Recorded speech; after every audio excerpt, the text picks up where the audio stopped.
The dream of building a tech empire often begins with confidence and ends in silence. Not because the idea is weak, but because of invisible traps laid along the way. Every small mistake can cost time, money, even your entire effort. The market is brutal, investors are impatient, and teams fall apart without the right direction. There's no room for blind optimism. What separates the leaders from the ones left behind is the ability to confront the truth, no matter how painful. What is causing thousands of startups to collapse mid-race?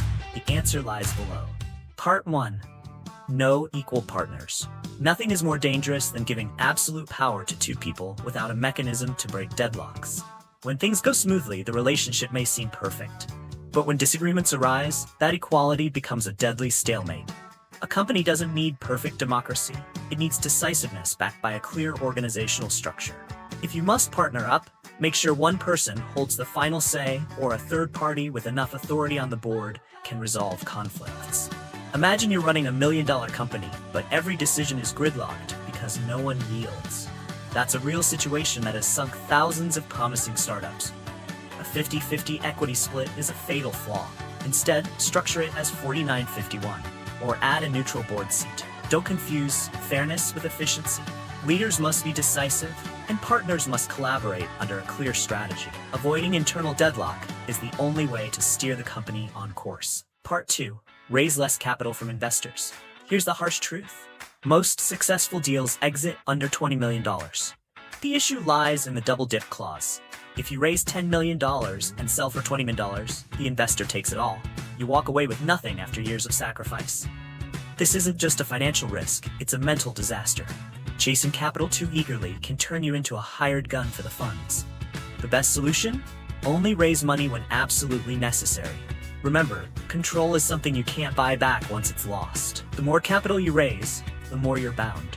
Each round tightens the equity noose, reduces decision power, and heightens unrealistic growth pressure. Don't let your company become a hostage to KPIs set by others. Many businesses grow sustainably without raising much. They optimize revenue early, tightly manage costs, and reinvest profits. It's the harder route, but the surer one. The more control you retain, the more likely you are to build a real empire. The question you need to ask isn't, can I raise capital? But can I survive without it? If the answer is yes, you're on the true path to success.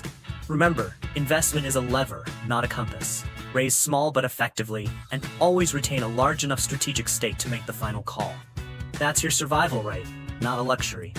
Only work with investors whose vision, values, and expectations align. Otherwise, you're renting a boss. Treat your fundraising strategy like a prenuptial agreement. Prepare for the worst-case scenario.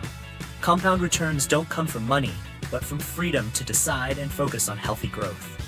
Instead of chasing every chance to raise capital, chase every chance to make a sale. A company sustained by customers has a soul. A company dependent on VC money is a puppet in someone else's game. Own the game. Don't be a pawn. Part 3. Prioritize profit over burn-driven growth. Growth without profit is a path to ruin. High revenue with continuous losses doesn't make a stronger company. It's artificial growth. Pretty on paper, ugly in reality. Profit is the only sustainable fuel. It gives you financial freedom, crisis resilience, and decision-making power. A company that doesn't need to raise capital yet still earns profits is a self-sufficient ship. Operate by the rule. If you cut all ads, the company must still survive. Focusing on profit is not a step back. It's a step in the right direction. Even if you're growing, burning too much cash means you're building a castle on sand. Profit lays a concrete foundation. When financial crises hit, burn-driven companies collapse the fastest. Meanwhile, those that optimize every dollar and maintain positive cash flow will survive and scale quickly when opportunity strikes. It's a harsh but fair rule of the game. Part 4. Selling is a process, not an instinct. No one is born a great salesperson. Everyone needs a process. Hiring talent isn't enough. You must train them properly with systems, scripts, and continuous feedback. A sales process isn't a document you throw over email. It's a set of repeatable daily actions. Calling, emailing, handling objections, closing deals, all have optimal models. Founders must join the training directly, not just delegate to the sales team. To build a strong sales team, you must role-play with them. Demonstrate, record sessions, analyze every line, refine every question. The best sales teams aren't lucky, they're disciplined. Create dashboards to track every behavior. Calls made, emails sent, response rates, reasons for losses. When you control the process, you replicate results. Don't rely on inspiration. Invest in the system. From there, revenue will grow sustainably. Part 5. Align employee goals and motivation. When an employee underperforms, it's not always about competence. Often, the issue stems from a misaligned incentive system. If employees aren't fairly rewarded for their results, they'll gradually lose motivation. The solution is to break goals into 30-day cycles and tie them to clear, quantitative rewards. Imagine assigning a special mission with a well-defined bonus.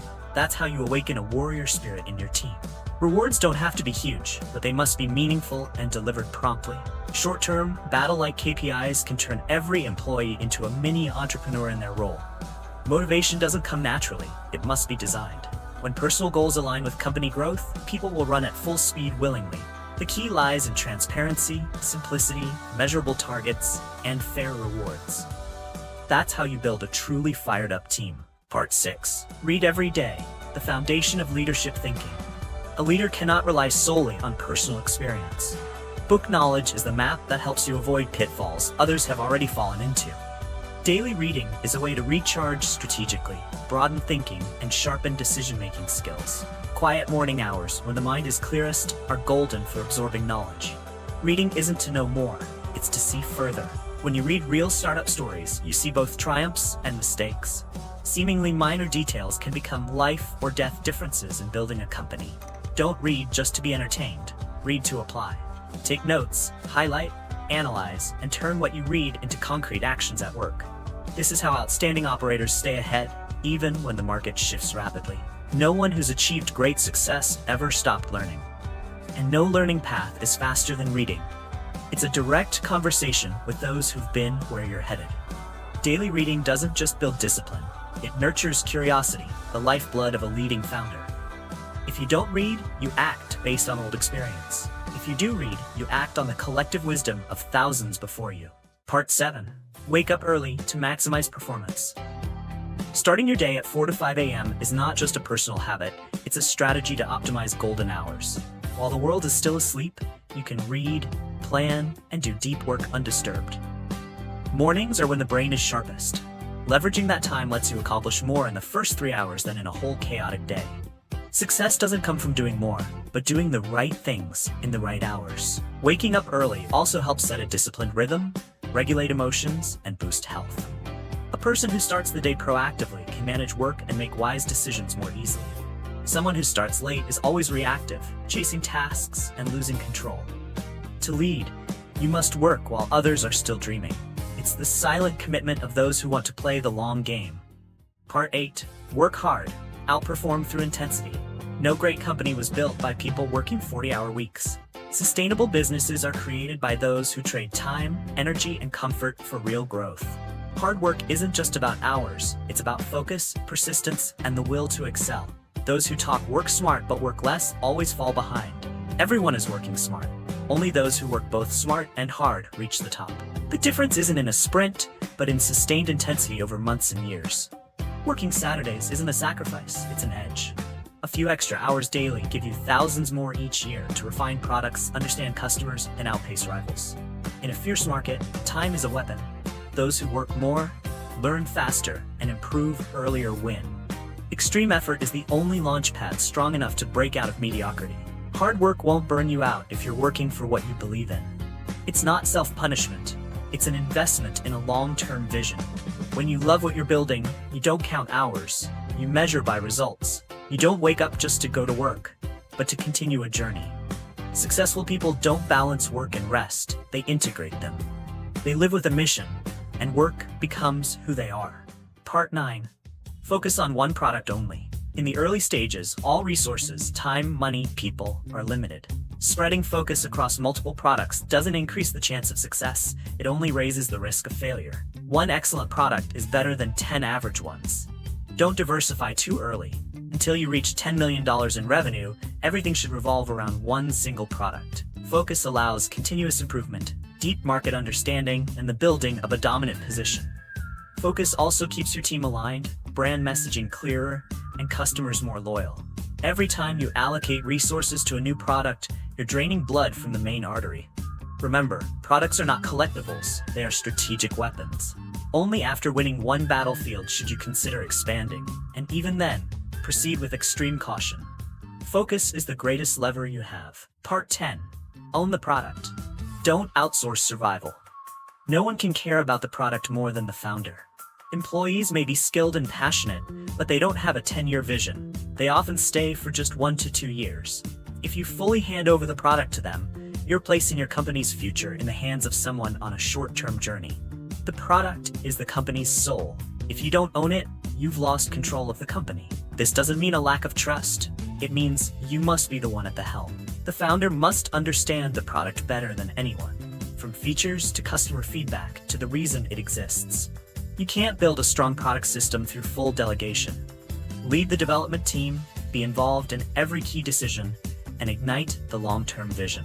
The product reflects the thoughts, philosophy, and depth of its creator. Only by owning the product can you steer the company through storms and toward greatness. Part 11. Track customers. Listen to real feedback.